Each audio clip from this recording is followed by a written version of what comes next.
a tired, sleepless entrepreneur. I always told my mom that I was going to own several businesses. Finding something that you love, you know what I mean? Like that's one of the biggest parts of it. I'm 34 and I've owned over 12 businesses. You learn more from your failures than you do your successes, you know, because a lot of times, you know, when you're successful or something goes the way that you want it to go, you know, you celebrate it, but you don't really look back on the steps that you took to get there. But when you fail, you analyze everything. I never want to be broke again. I don't have that as a desire. It was crappy there. It was dreadful there. It is depressive. It is almost suicidal some days when you got a crying baby. Really simple, cut your debit card up, okay? So that was one of the tactics that I used when I was first, you know, kind of like in the elementary basics of trying to say. I sat with one of my college roommates and we started working every night, 8 till 1 in the morning. And you need to really be there every single day.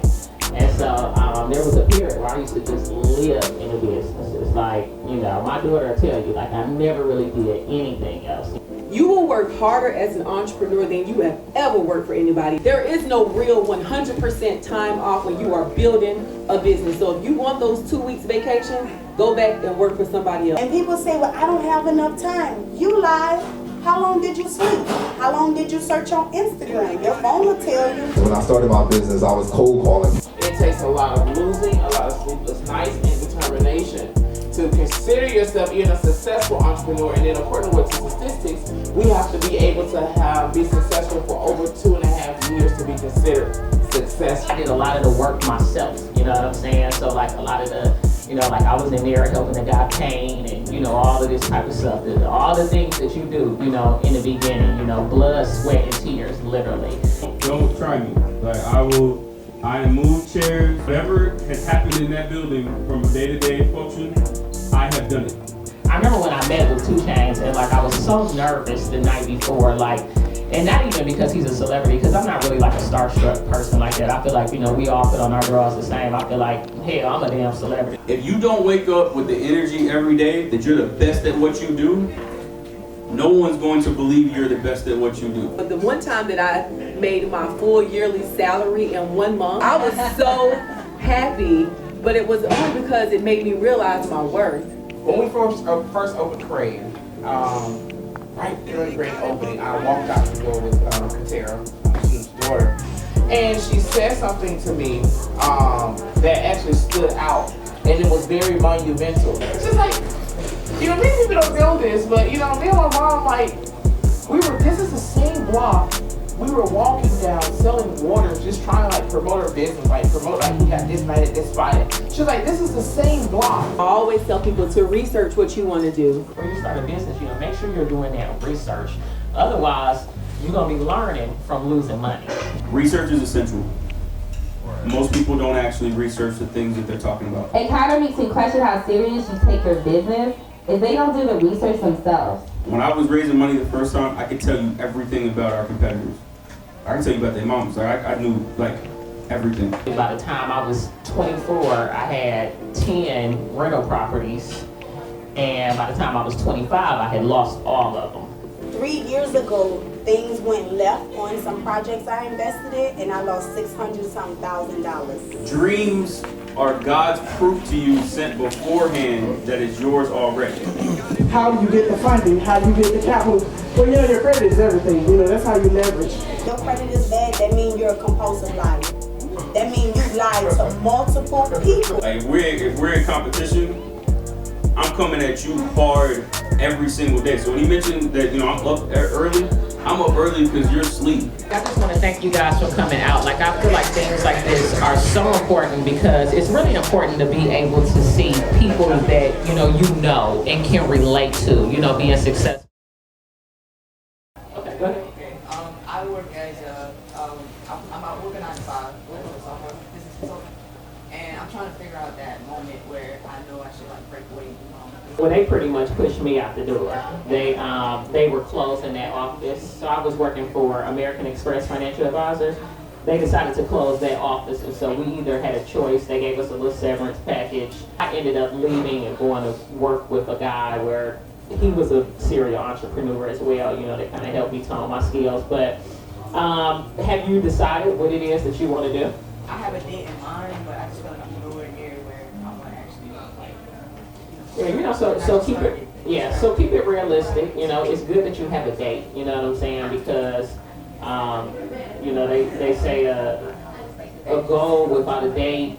You know, if I'm writing it down, you know, it's just a wish. You know what I'm saying? So, but you know, keep it realistic. Start saving for it, and just working towards it. You know what I mean?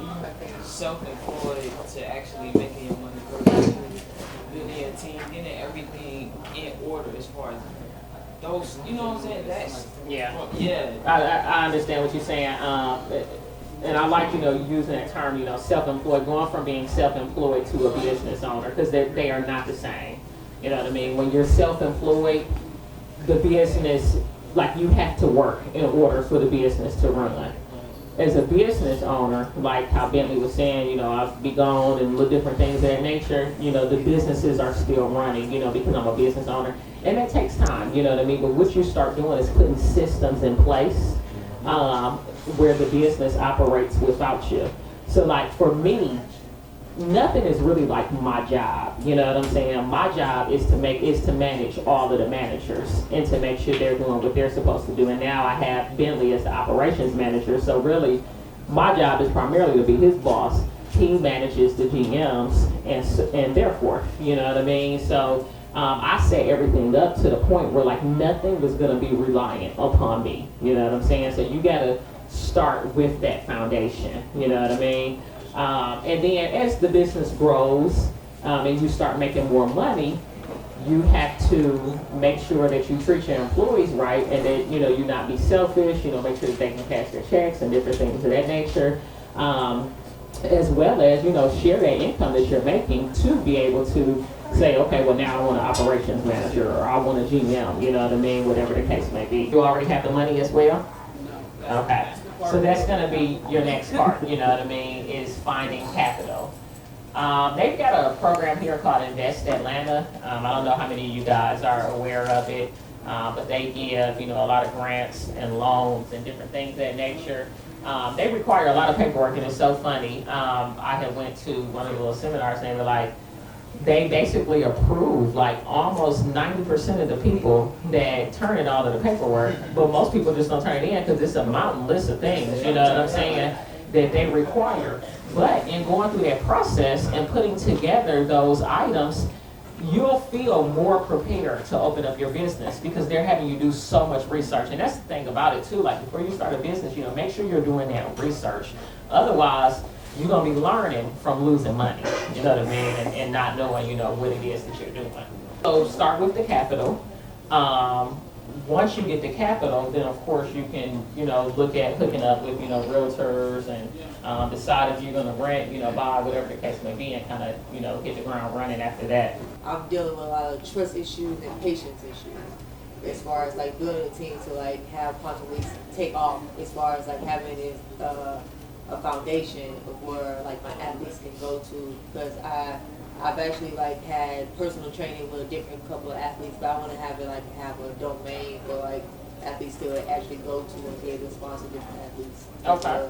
It's like, how did you like come across the people that you come across and actually invested in them as they invested in you? I think number one, you know, you get what you put out, you know what I'm saying? So just trying to every day be a good person and do business the right way, I think has attracted other people that have that similar mindset to me. And then, you know, like one of the things that you mentioned, you know, that I said earlier is, you know, trust. I've had businesses that were stolen from me, from people that work with me. I've had staffs that I've gotten too close to that have hacked my Instagram and done all type of disloyal things to me. But you have to still carry on, you know what I'm saying, and not, you know, continue to take those things on with you, you know, if you want to eventually build a team, you know, but, you know, just taking your time, you know what I mean, doing research on people, you know, doing background checks, checking references, doing your due diligence, you know what I'm saying, but also just outwardly being the type of team member or whatever it is that you're looking to attract as well. Yo, there is no better time to start a business than right now. And I've got the perfect tool to help you to do so. My masterclass, How to Start Your Own Business, Entrepreneurship 101. So if you're looking to start your own business or to further the business that you currently have, this is definitely a masterclass that you don't want to miss out on. Every online course that I have also gives you a list of referrals, so I'll also be giving referrals on the best CPAs, attorneys, bankers, credit personnel to work with here in the industry as well. So be sure that you guys head on over to my website, WhoIsSnoop.com, click the link on my bio, go to my YouTube, WhoIsSnoop, so that you can take advantage of this masterclass. I'm telling you guys, you'll be starting your own business tomorrow.